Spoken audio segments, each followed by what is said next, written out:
Assalamualaikum warahmatullahi wabarakatuh. Salam Biovlog Nusantara. Salam petani milenial, teman-teman dimanapun berada. Berjumpa lagi di channel yang membahas tentang budidaya perikanan, khususnya di sistem biovlog. Nah, teman-teman sekalian, di depan saya ini ada kolam yang berukuran diameter 4. Ini satu kali aplikasi ya. Baru satu kali aplikasi itu sekitar 2 hari yang lalu. Nah, kondisi kolamnya seperti ini. Langsung didominasi oleh bakteri dan vlog. Nah, tanda busa ini salah satu pertanda baik untuk sistem biovlog, khususnya sistem biovlog ya, bukan sistem konvensional.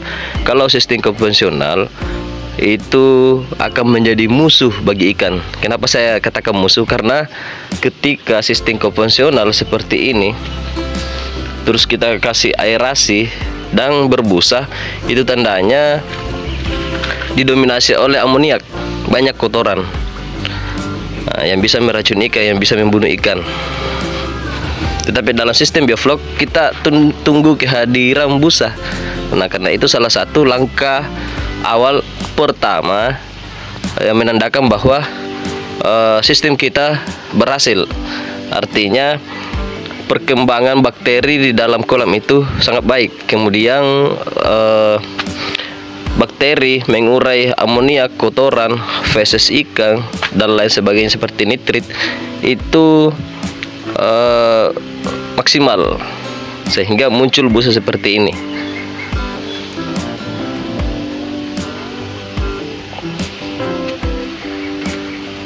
Nah, teman-teman silakan bisa dilihat sendiri kondisinya. Ini baru satu kali aplikasi ya, baru satu kali aplikasi. Alhamdulillah sudah didominasi oleh bakteri baik. Nah, untuk bisa mendapatkan kualitas air seperti ini itu yang pertama tepat bahan, tepat pemilihan bahan sangat sangat penting. Jangan kita memakai bahan yang salah. Jadi saya memakai itu tepat bahan. Kemudian tepat dosis. Dosisnya juga harus tepat. Jangan juga kurang, jangan berlebihan. Nah, kalau berlebihan juga kan jatuhnya boros. Jatuhnya boros. Kalau kurang juga tidak maksimal untuk perkembangan bakterinya. Kemudian tepat waktu. Nah, waktunya ini juga sangat penting. Mulai dari pemberian molase, bakteri, pemberian kapur, semua ada ritme waktunya. Jangan asal-asal memberikan. Kadang-kadang teman-teman memberikan itu kapur di sore hari, kapur di pagi hari. Itu bisa membuat ikan kolaps. Kenapa? Karena kapur itu untuk menaikkan level pH atau menjaga pH tetap stabil. Ketika diberikan di pagi hari, maka pH air bisa melonjak, bisa lompat tiba-tiba. Karena fluktuasi pH di pagi hari itu sampai siang hari masih cenderung tinggi. Nah, ketika diberikan kapur di pagi hari, maka bisa-bisa contohnya di pH di angka 7,5 tiba-tiba lompat di 8,5. Itu berbahaya. Sebenarnya 8,5 itu masih toleransi bagi ikan, tetapi ketika tiba-tiba melompat di angka 1 itu berbahaya, teman-teman. Sangat berbahaya. Ikan bisa kaget, bisa stres. Akhirnya biasanya terjadi ikan tiba-tiba mangap-mangap, kemudian loncat keluar, loncat-loncat, tidak mau makan, dan yang paling parahnya terjadi kematian massal. Nah, itu kalau salah penerapan waktu. Makanya tepat bahan, tepat dosis, tepat waktu. Nah, untuk tepat bahannya sendiri salah satunya saya memakai bakteri ini ya. Ini saya takar sendiri, saya racik sendiri. Saya kumpulkan beberapa jenis bakteri. Jadi bakteri Bacillusnya ini didominasi oleh bakteri Bacillus, ada 6 macam bakteri Bacillus. Nah, Bacillus tadi ini berfungsi untuk membentuk vlog. Nah, dari hasil penguraian Bacillus, dia mengurai amoniak, feses atau sisa-sisa kotoran, sisa pakan, itu akan dibentuk kembali menjadi satu gumpalan, sehingga terbentuklah satu gumpalan kecil yang dinamakan vlog. Nah, begitu penjelasannya ya. Nah, kemudian kadang-kadang dari hasil penguraian Bacillus tadi masih tersisa yang dinamakan nitrit. Nah, nitrit ini sangat berbahaya bagi ikan karena nitrit ini dia tidak terlihat secara kasat mata. Tetapi dia berupa gas yang terlarut di dalam air. Nah, sehingga ini bisa fatal akibatnya jika nitritnya tinggi.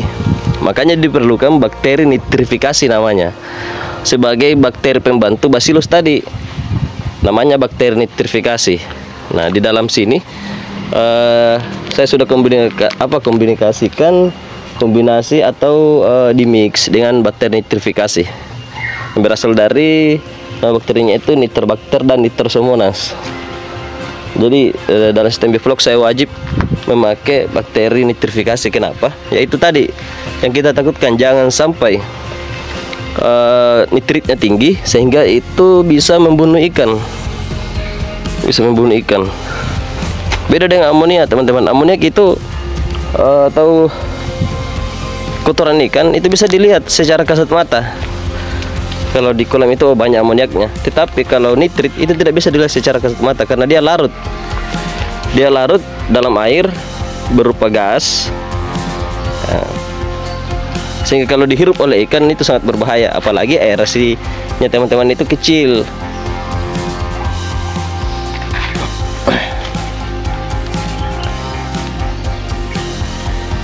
Jadi ini satu kali aplikasi ya. Mungkin besok kita akan aplikasi susulan, tetapi cukup pemberian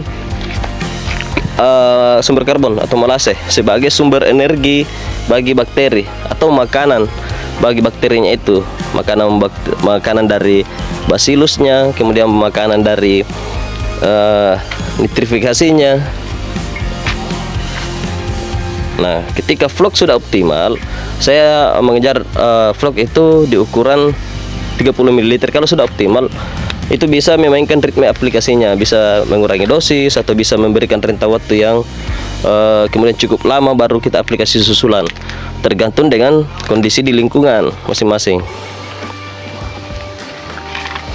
Jadi untuk pertama ini teman-teman, untuk aplikasi pertamanya itu saya memberikan 6 gram per meter kubiknya. 5 gram untuk yang ini ya, 5 gram.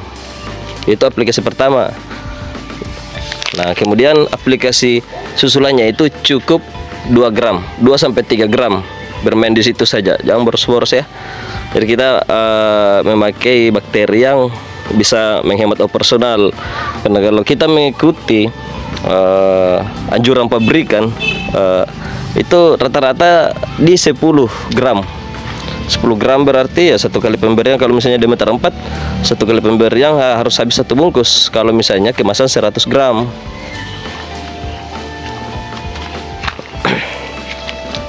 Jadi kalau teman-teman mau pesan, silakan bisa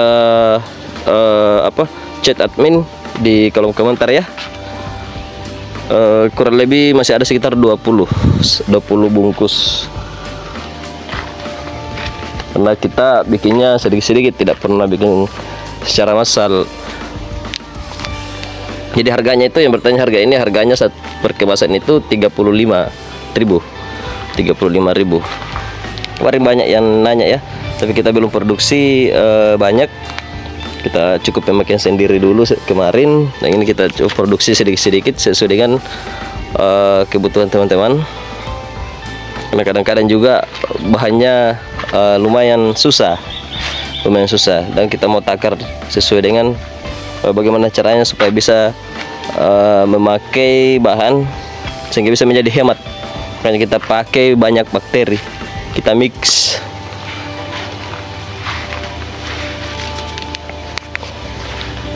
Oke ya teman-teman, begitu saja dulu. Kalau ada yang mau ditanyakan, silakan tanyakan di kolom komentar. Yang mau pesan silahkan chat di kolom komentar, nanti kita arahkan ke adminnya. Oh iya, yang tanya lokasi kami ada di Petalasang, Kabupaten Goa ya, Sulawesi Selatan. Oke, sekali lagi salam petani milenial, salam bioflok Nusantara. Assalamualaikum warahmatullahi wabarakatuh.